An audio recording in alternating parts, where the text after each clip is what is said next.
반갑습니다, 여러분. 화면 잘 보이시는가요?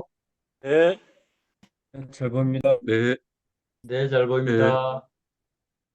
포로 기한이 3차에 걸쳐서 이루어지는데 오늘은 1차와 2차 포로 기한에 대해 살펴보겠습니다.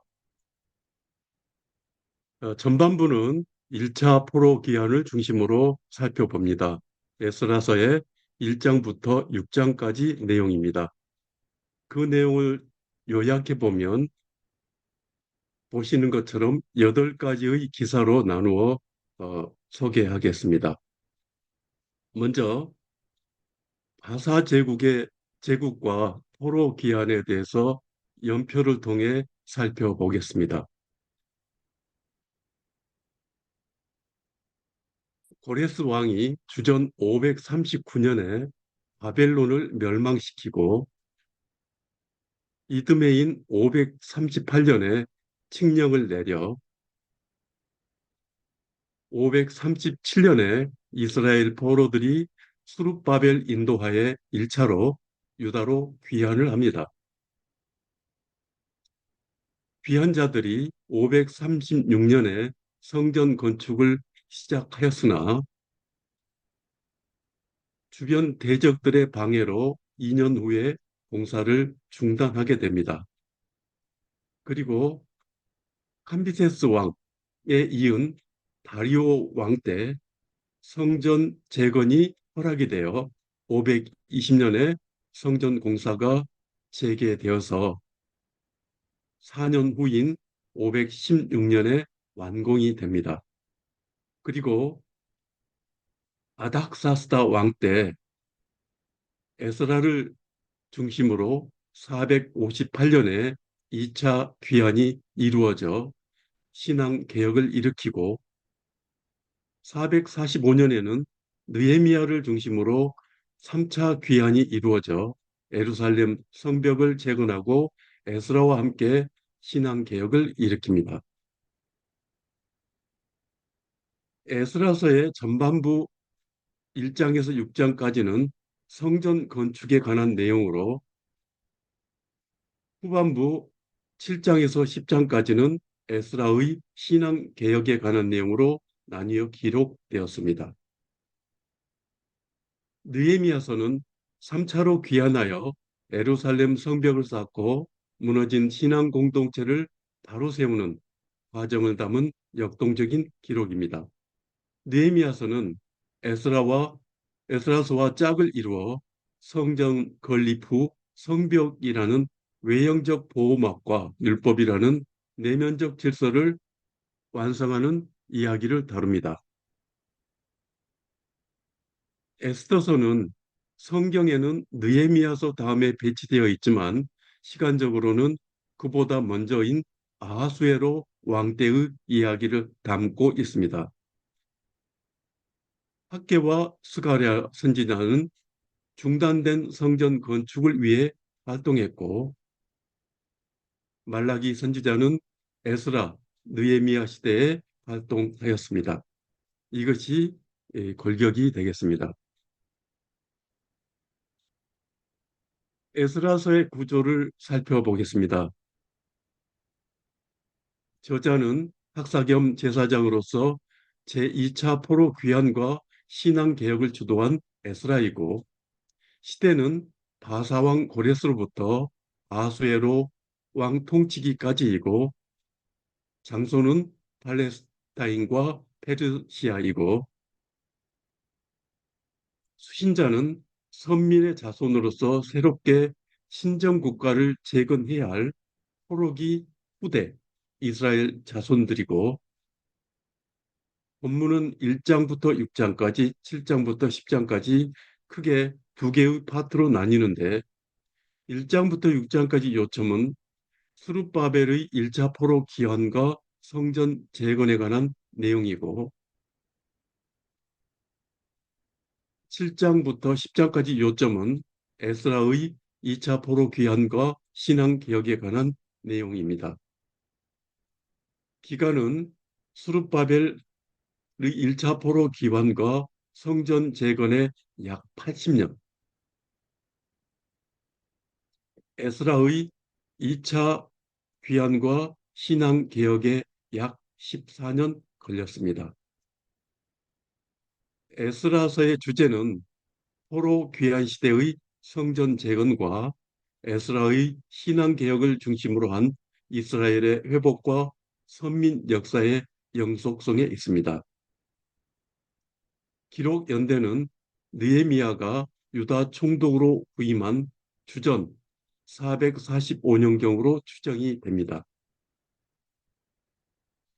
네, 키워드를 다시 한번 살펴보면 1장은 고레스 칙령과 1차 귀환, 2장은 인구 조사, 3장은 성전 재건 시작, 4장은 성전 재건 중단, 5장은 성전 재건 재개, 6장은 성전 재건 완공입니다. 이제부터 이 순서로 살펴보겠습니다. 바사왕 고레스 원년에 여호와께서 에레미야를 통하여 하신 말씀을 이루게 하시려고 고레스의 마음을 감동시키십니다. 고레스 왕이 온 나라에 공포도 하고 조소도 내려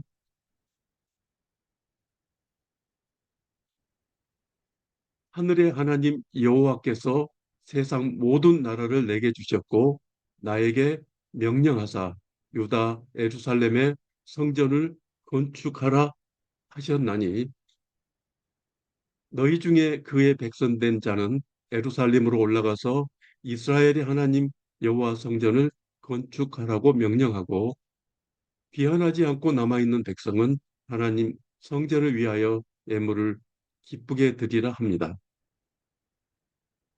하나님은 에레미야를 통하여 바벨론에서 70년이 차면 내가 너희를 돌보고 나의 선한 말을 너희에게 성취하여 너희를 이곳으로 돌아오게 하리라고 예언하게 하셨습니다.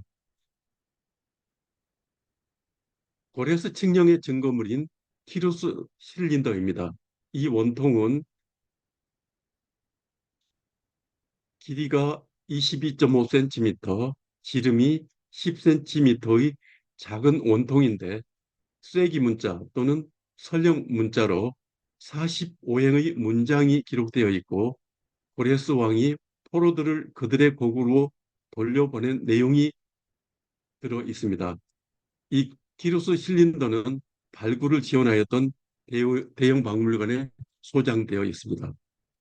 여기서 쐐기 문자는 기원전 3500년경 고대 수메르인들에 의해 발명되었는데 강가에 흔한 갈대끝을 뾰족하게 깎아 만든 스타일러스로 말랑말랑한 찰흙판, 점토판에 눌러 쓴 것입니다.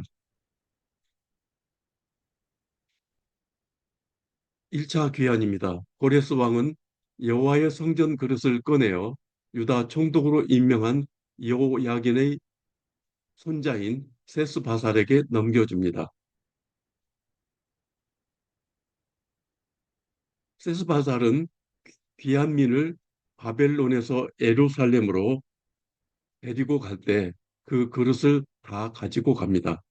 여기에 데리고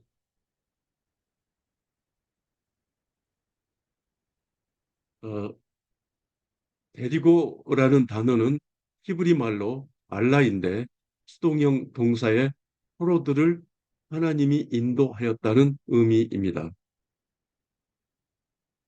1차 귀환의 인솔자는 총독으로 임명된 세스바살이고 귀환자들은 하나님께 감동을 받고 성전을 건축하려는 자들이며 가지고 가는 성전 기구는 총 5,400개였습니다. 귀환의 경로는 그발 강가에서 출발하여 레셉 알레포를 거쳐 하맛 다메섹 에루살렘을까지입니다. 총 이동 거리는 1,600km였습니다. 1차 귀환자 명단을 작성하는데 귀환자 명단은 다양한 유형으로 구분하였습니다. 왕족과 지도자, 가계별 귀환자, 출신지별 귀환자가 24,155명이었고 제사장, 레위인, 성전 봉사자 등이 5,022명이었고 미성년자와 여자를 합하여 총 42,360명이 귀환했고 남종과 여종은 7,537명, 가축은 8,136마리였습니다. 이렇게 명단을 기록한 이유는 귀환자들이 희생과 헌신을 격려하고 성전 재건에 참여한 자를 기록에 남기고 역사적 사실을 증명하기 위함이었습니다. 귀환한 이스라엘 자손이 각자의 성읍에 살다가 일곱째 달에 일제히 예루살렘에 모입니다. 여기서 일곱째 달은 큰 명절인 초막절이 있는 날입니다. 초막절은 이스라엘의 3대 절기 중 하나로 광야 생활의 고난을 기억하고 한 해의 추수를 감사하는 축제로 수장절이라고도 하지요. 예수와와 제사장들이 수룹바벨과 그 예수와 제사장들과 수룹바벨과 그 형제들이 다 일어나 모세 율법에 기록된 대로 번제를 드리려 제단을 그 터 위에 세우고 아침 저녁으로 번제, 즉 상번제를 드립니다. 이것은 70년 동안 중단되었던 예배의 회복을 의미하며 에레미야 선지자가 예언하였는데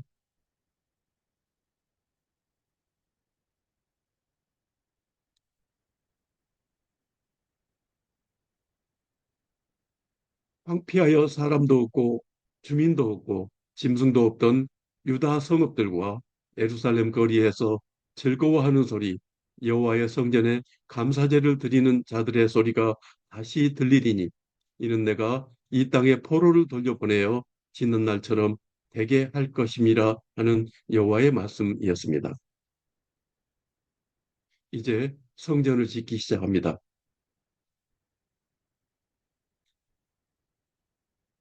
수룹바벨과 지도자들은 석수와 목수를 고용하고 시돈과 두로 사람에게 먹을 것, 마실 것, 기름을 주고 백양목을 레바논에서 요파 해변까지 운송하게 하여서 예루살렘에 도착한 지 2년 둘째 달에 귀한 자들이 성전 공사를 시작합니다. 모퉁이 돌을 놓는 정초식에서 제사장들은 예복을 입고 나팔을 불고 아삽 자손 레위 사람은 재금을 치고 다윗 왕의 규례대로 찬양을 하며 모든 백성이 성전 기초가 놓임을 보고 찬송하며 큰 소리로 즐거이 부릅니다. 그러나 포로로 끌려가기 전에 솔로몬 성전을 보았던 나이 많은 족장들은 성전 지대가 초라함을 보고 통곡을 합니다. 성경은 솔로몬 성전을 보았던 늙은 족장들과 보지 못한 사람들로 구분하고 대성 통곡하는 소리와 기쁨으로 함성을 지르는 소리의 두 그룹으로 나누어 성전 기초 공사에 관련된 귀향민들의 반응을 극명하게 대조하고 있습니다. 이러한 문학적 기법을 통하여 여호와 성전의 정초식 행사에서 큰 감동의 물결을 생생하게 표현하고 있습니다.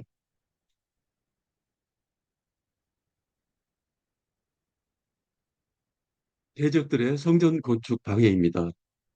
여호와의 성전을 건축한다 함을 유다와 베냐민의 대적이 듣고 수룹바벨과 족장들에게 와서 우리도 너희와 함께 건축하게 하라고 요구를 합니다. 그러나 수룹바벨과 족장들은 우리 하나님 성전을 건축하는데 너희는 우리와 상관이 없다며 거절합니다.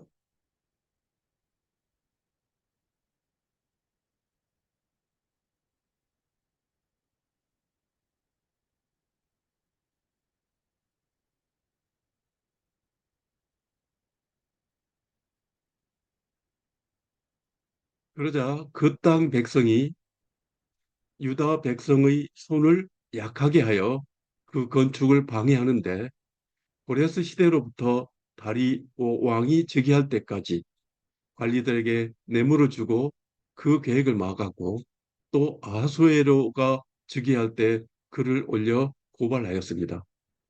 여기서 손을 약하게 하였다는 것은 세력을 약하게 하였다는 의미입니다.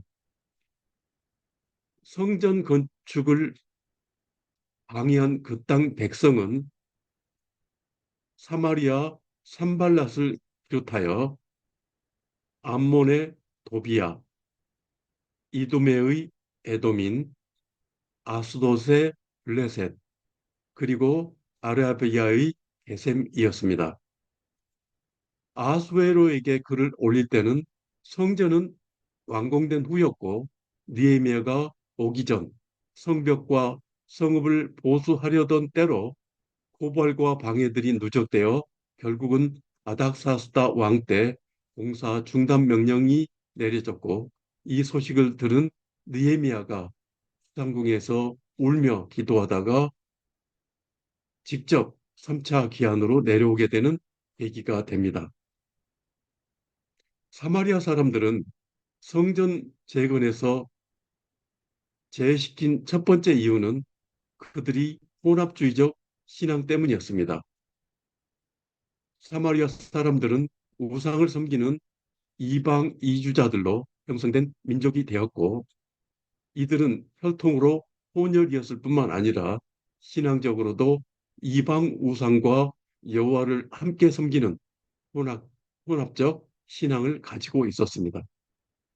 따라서 순수한 여호와 신앙에 입각하여 성전을 재건하고 하나님의 백성 이스라엘의 신앙을 회복하려 한 귀한 공동체는 여호와 공동체의 신앙적 순수성을 유지하기 위해 사마리아 사람들의 제안을 거절할 수밖에 없었던 것입니다. 두 번째 이유는 사마리아 사람들의 목적이 그릇된 것이었음을 간파하였기 때문이었습니다. 사마리아 사람들은 하나님을 바로 섬기기 위해서 성전 재건에 동참하려는 것이 아니라 예루살렘 성전의 주도권을 신자가 앞으로도 팔레스타인 지역의 주도권을 가질 것으로 내다보고 성전 재건에 동참하여 이스라엘 귀한 공동체의 신앙을 희석시키고 민족적으로도 혼합시켜 팔레스타인에서 지금껏 자신들이 누려왔던 기득권과 주도권을 계속 유지하려 하였던 것입니다.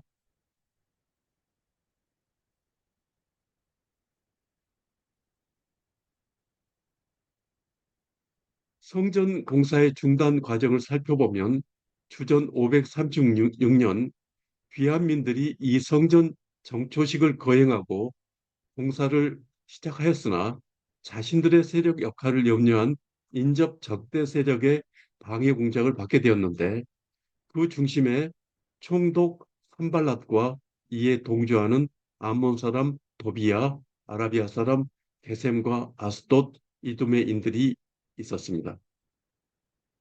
그리하여 2년 후인 534년에 바사 왕의 공사 중지 명령으로 공사는 중지되었고 520년 다리오 왕 2년까지 14년 동안 공사가 중단되었습니다. 이 당시 유다가 처한 환경은 주전 586년 멸망 이후 오랫동안 예루살렘과 유다 지역이 황폐화되었고 주변 적대 세력의 약탈과 자연재해, 오랜 가뭄과 흉적으로 생활고에 시달렸으며 고레스 왕이 죽은 후 캄비세스 왕의 무관심과 캄비세스가 죽고 다리오 1세가 등극하기 전까지 약 7개월간 왕 사칭 사건이 있었습니다. 왕자 간에 신뢰를 받았던 왕자를 죽이고 다른 왕자가 그 왕자라고 해서 왕위로 즉위한 사건이었었는데요. 이 때문에 다사 제국이 한동안 혼란에 빠져 재정 지원이 중단되었고 소국들은 반란을 일으켰습니다. 이런 환경 속에서 유다 백성들은 성전을 건축할 시기가 아직 이르지 않았다. 생계가 우선이다 생각하고 너무나 힘든 상황에서 하나님이 자기들과 함께 하시지 않는다고 생각하게 되었고 또 솔로몬 성전에 비하여 너무나 초라함에 의욕이 없어졌습니다.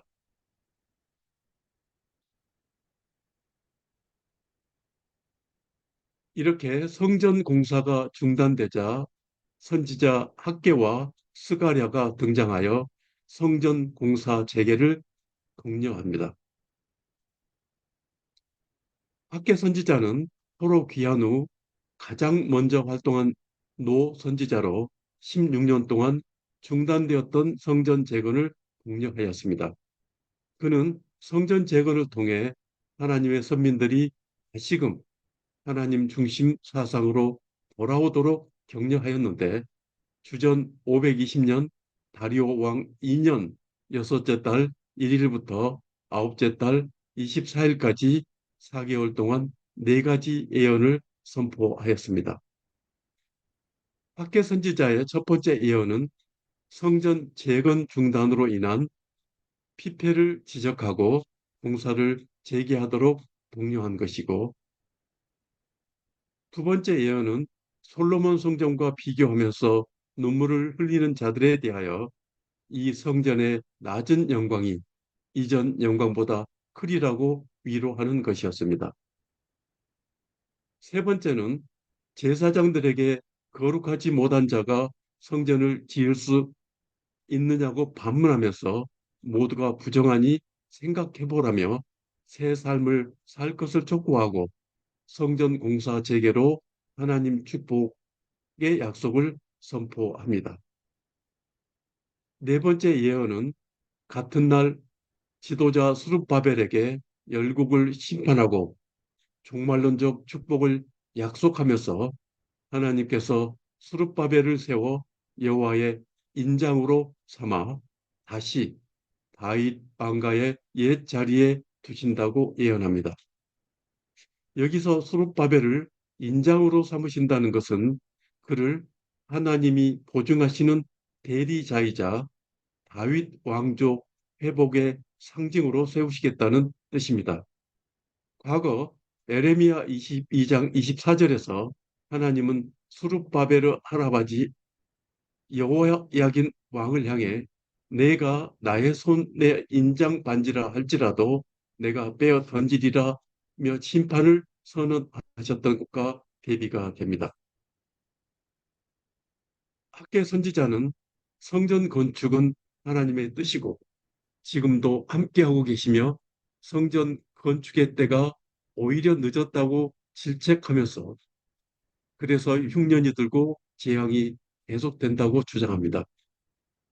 그리고 지금의 성전이 보잘것없어 보이지만 하나님이 기뻐하실 것이라며 성전 건축을 독려하고 성전 재건을 통해 선민들이 다시금 하나님 중심 신앙으로 돌아오도록 격려하였습니다.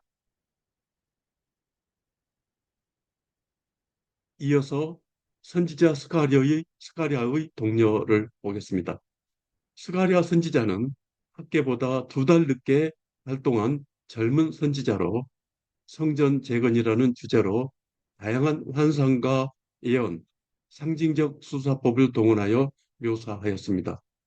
스가랴는 8개의 환상을 보았는데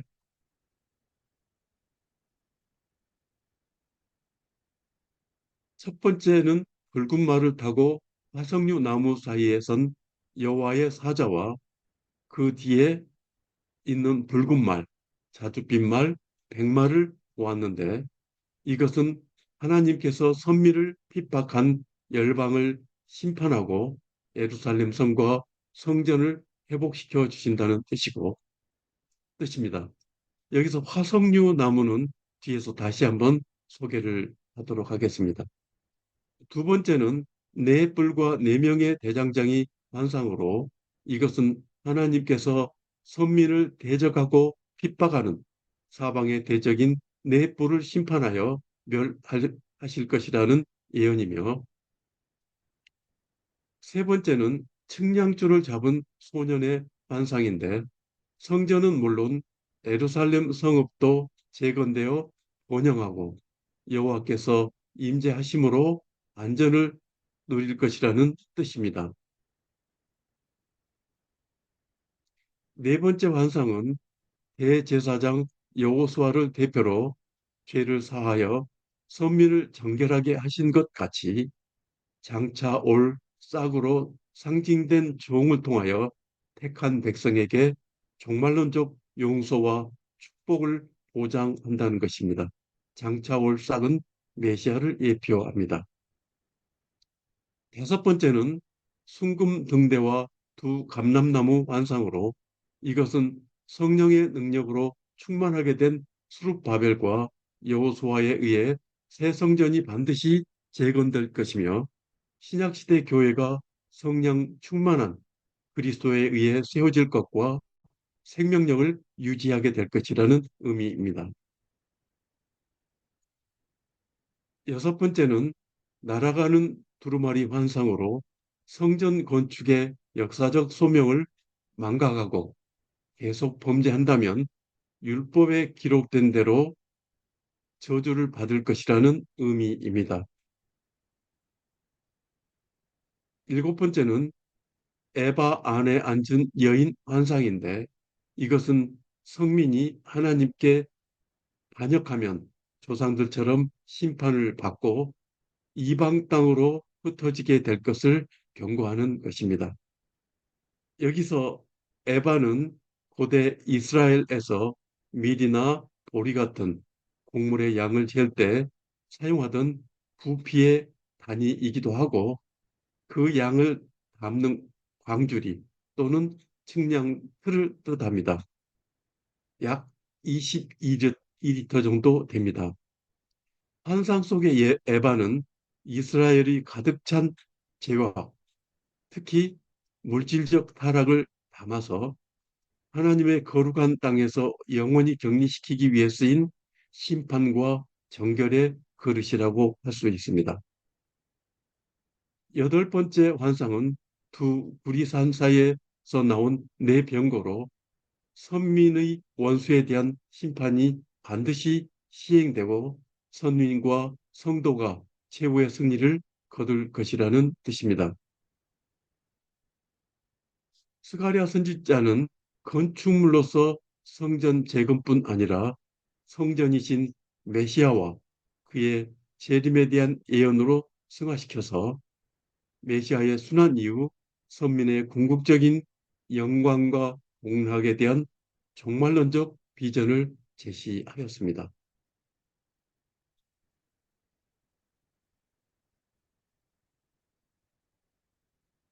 선지자 학계와 스가랴의 동료로 비영민들이 성전 공사를 재개하니 강 건너편 총독 일행이 이것을 보고 조사하여 다리오 왕에게 보고합니다.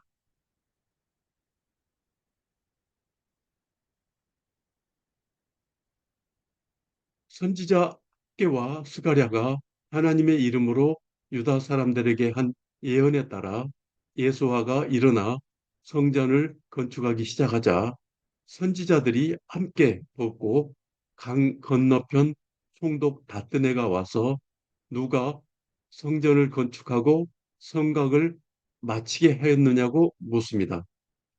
여기서 강 건너편이라는 단어가 나오는데 여기서 강은 고대 근동 중심인 유브라데 강을 의미하고 강 건너편은 유브라데스 강을 중심으로 볼 때 서쪽 지역 전체 행정구역이고 총독이 그 다스리는 도 단위의 넓은 지역이었습니다. 아랍어로는 사트라피라고 하였습니다. 성전을 건축하는 자의 이름을 보고할 때 하나님이 유다 장로들을 돌보셨으므로 그들이 능히 공사를 막지 못하고 이 일을 다리오 왕에게 아뢰고 그 답장이 돌아오기를 기다립니다. 여기서 하나님이 돌보셨다는 것은 하나님이 일하신다는 의미입니다. 다리오 왕에게 보고한 내용은 아테네 총독 일행이 유다도에 가서, 여기서 유다도라는 것은 그 속국의 작은 자치 공동체 메디나를 의미하고, 앞에서 보는 강 건너편보다 훨씬 작은 것이죠. 유다도에 가서 성전에 나아가 보니 성전을 큰 돌로 세우며 부지런히 일함으로 공사가 형통하기에 물어본즉, 그들이 솔로몬 왕이 건축한 성전을 느부갓네살이 파괴하였으나 고레스 왕이 조서를 내려 다시 건축하게 한 과정을 설명하고, 다리오 왕이 좋게 여기시면 바벨론에 있는 왕의 보물 전각에서 조사하여 과연 고레스 왕이 조서를 내려 하나님 성전을 예루살렘에 다시 건축하라 하셨는지 확인하여 왕의 뜻을 내려주기를 원한다는 것이었습니다. 총독의 보고를 받은 다리오 왕은 문서 창고에서 조사하여 메데도, 여기서 메데도는 바사 제국의 제2수도가 소재한 큰 행정구역입니다. 메데도에 있는 앙메다 궁전에서 두루마리를 찾아서 고레스 왕의 지시를 확인합니다. 앙메다는 메데 왕의 여름 궁전이었습니다. 선 왕의 지시를 확인한 고레스 왕은 성전 건축을 지시하면서 그 크기와 방법, 그리고 비용 지불까지 언급을 합니다. 큰돌 삼켓의 나무 앙켜라는 말은 솔로몬 성전 건축 때 건축 양식 중 하나로, 돌 세 줄에 나무들보 한 줄을 쌓는 것으로 지진이 많은 이스라엘에서 견고히 건축되는 양식이었습니다.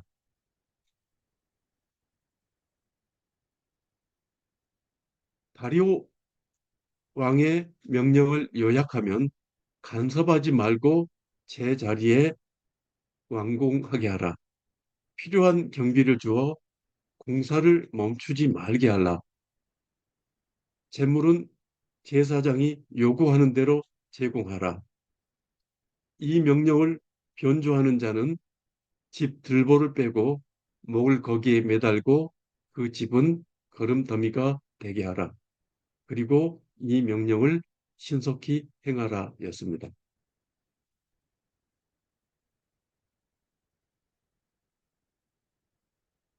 다리오 왕의 명령이 신속히 진행되어서 성전 건축이 드디어 완공되었습니다.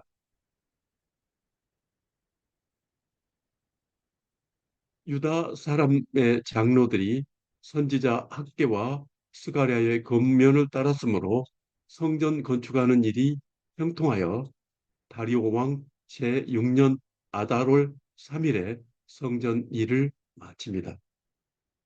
여기서 아달월은 12번째 달로서 어, 2월 중순에서 3월 중순 사이인데, 이때는 하만의 손에서 유다 민족의 구원을 받은 불임절의 달이기도 하고, 무너졌던 예루살렘 성전이 마침내 완공된 승리와 회복의 달이기도 합니다. 이어서 봉헌식을 행합니다.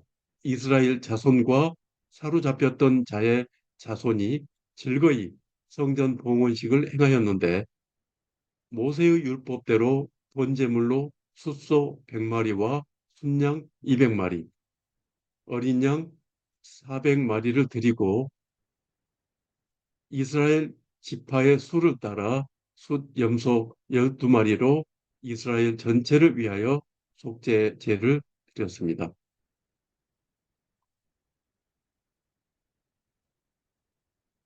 귀양민들이 성전을 봉헌하고 나서 유월절을 지킵니다. 유월절은 이스라엘 민족의 정체성, 즉 하나님의 언약 백성이라는 것을 나타내고 기념하는 것입니다. 사로잡혔던 자의 자손이 첫째 달 14일에 유월절을 지키는데 제사장들과 레위 사람들이 몸을 정결케 하여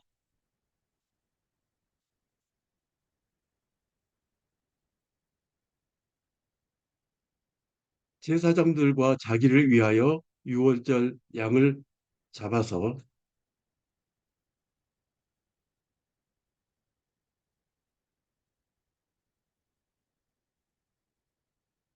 이스라엘 하나님 여호와를 찾는 자들이 다 먹고 즐거움으로 이래 동안 무교절을 지켰는데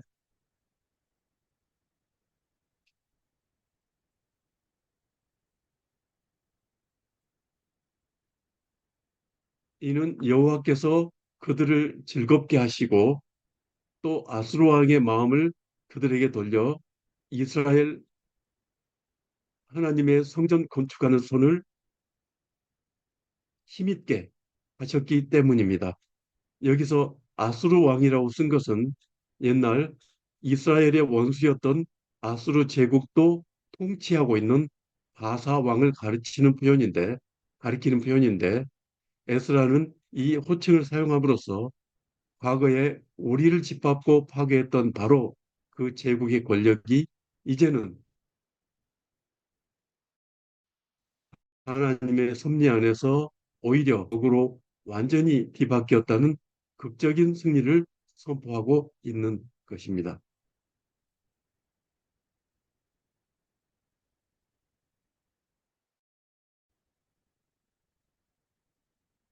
이렇게 재건한 성전의 원형은 에덴 동산인데 이에 대해서 한번 살펴보겠습니다. 창세기 2장 15절에 여호와 하나님이 그 사람 아담을 이끌어 에덴 동산에 두어 그것을 경작하여 지키게 하시고라는 말씀에서 경작을 뜻하는 아바드는 농사 짓는 것을 의미하기보다는 일하다, 섬기다라는 뜻으로 예배하는 것을 말하고 지키다라는 동사 사마르는 하나님의 말씀을 지키고 순종하라는 의미입니다. 성전은 하나님이 임재하셔서 사람과 교제하는 장소입니다. 아담이 에덴 동산에서 했던 모든 행동은 예배로서 하나님께 드려졌던 것입니다. 아담이 에덴 동산에서 먹고 뛰고 각 생물의 이름을 부르는 모든 행동이 하나님 보시기에 좋았습니다. 그것이 예배입니다. 아담이 범죄한 후 에덴에서 쫓겨난 뒤 하나님께서는 아브라함을 택하셔서 애굽에서 한 민족이 되게 하시고 출애굽시켜 시내산에서 언약을 맺으시고 성막을 짓게 하여 그곳에 내려오셔서 언약 백성들과 교제하셨습니다. 가나안 땅에 들어와서는 다윗의 소원으로 솔로몬 때 성전을 짓게 하셨고 완악한 백성의 죄악으로 성전이 파괴되었다가 70년 후에 다시 제2성전인 수룹바벨 성전이 지어졌고 이 성전을 헤롯이 더 확장하여 헤롯 성전을 증축하였으나 추후 70년에 이 성전도 파괴되었습니다.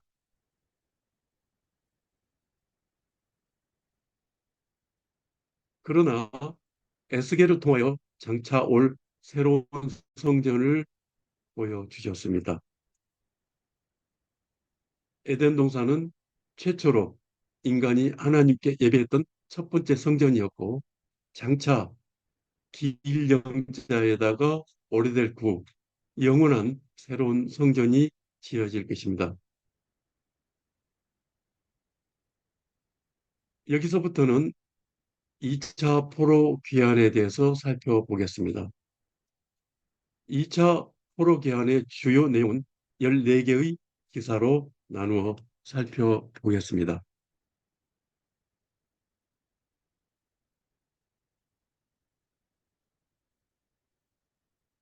어, 바사 제국과 포로 귀환에 대해서 한번 다시 살펴보겠습니다.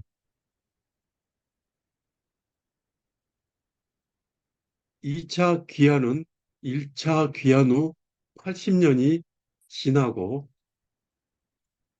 성전이 재건된 지 58년이 지난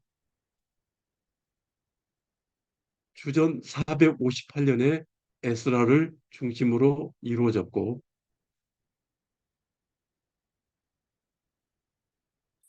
에스라는 귀국하여 종교 개혁을 하였는데 성경 본문은 에스라 7장에서 10장까지입니다.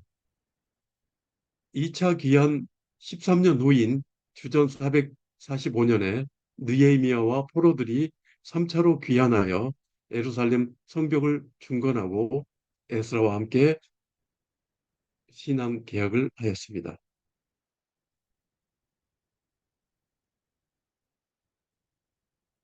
바사왕 아닥사스다는 주전 464년부터 423년까지 41년 동안 통치하였는데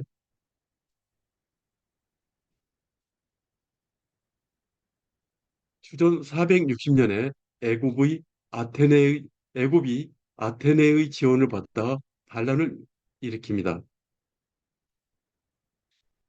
그래서 바사는 456년에 강서쪽 총독인 메가비 주스를 투입해서 454년에 반란을 진압하였습니다.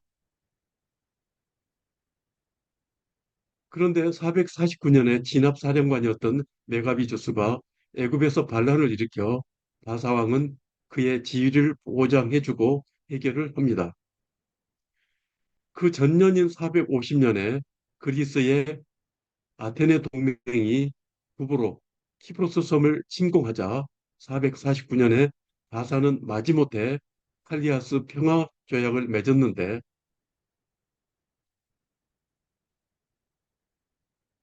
조약의 내용은 애굽과 구브로에 대한 바사의 통치권을 인정하고 더 이상 간섭하지 않겠다는 약속을 지키면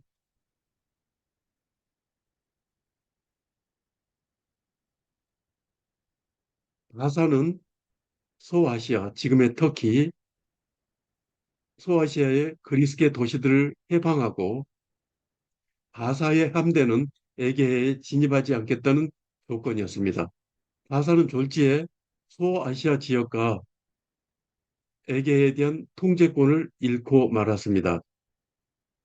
당시 국제 정세는 아테네가 최고의 번영을 누리던 때로 서양의 정치, 철학, 체육, 예술, 문화의 번영이 아테네를 중심으로 이루어지고 있던 때였습니다.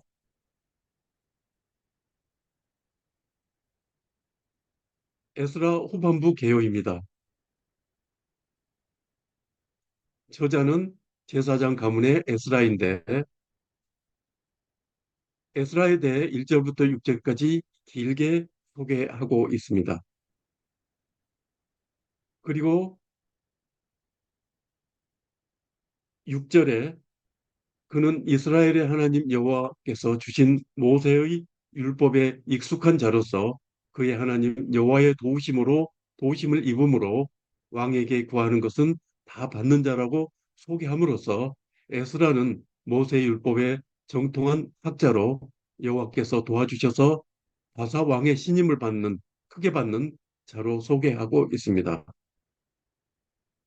에스라서의 후반부 요점은 에스라가 주도하여 2차 포로 귀환을 하고 이어서 흐트러진 귀향민들의 신앙을 회복하는 것이었습니다. 장별로 보면 7장에서 에스라가 위임받은 아닥사스다 왕의 저서 내용이 8장에서는 에스라와 함께 귀향한 자들의 명단과 바벨론을 출발하여 예루살렘에 도착하기까지 내용이 9장에는 귀향민들과 이방인과의 호인으로 인한 에스라의 회개 기도 내용이 10장에서는 이방인과 혼인을 정리하는 것으로 마칩니다. 그래서 에스라서 후반부는 성전이 완공된 후 58년의 세월이 흐른 뒤 에스라 주도의 2차 포로 귀환의 이야기고 에스라는 바사 왕으로부터 나라의 법과 모세 율법을 가르치는 임무를 받았는데 7장에 에스라의 소개를 마치고는 모두 1인칭으로 기록되어 에스라의 회고록임을 보여줍니다. 네, 여기까지 하고 잠시 쉬도록 하겠습니다.